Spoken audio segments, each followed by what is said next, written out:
What is the best way forward? How do you grow RTI?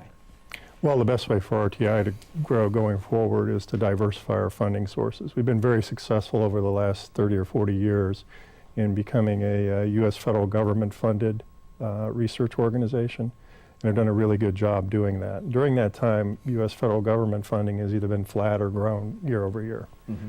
What's happened with the sequester and the deal that was struck in 2011 between the administration and Congress is that now you have a slowly declining discretionary funding picture really over the next 10 years. And so our approach is to develop more internationally based funding and develop more commercially based funding. You know, let me go to the sequestration for a minute and talk about the federal funding and not the hollowing out, but certainly, as you said, the gradual decline.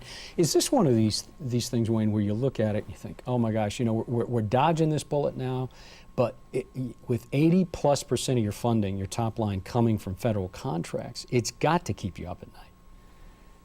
Well, it keeps you up at night, but the pace of change is actually a little bit slower.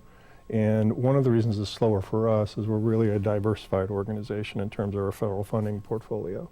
It varies all the way from basic lab science to international development and international aid. And if you remember, the sequester was half of it was defense, mm-hmm. and half of it was rest of discretionary spending.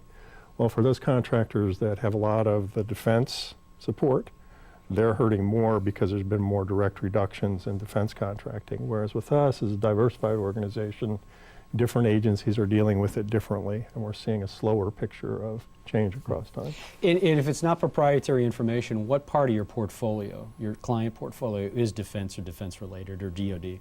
Oh, our DoD portfolio is less than 3 or 4% of our total portfolio.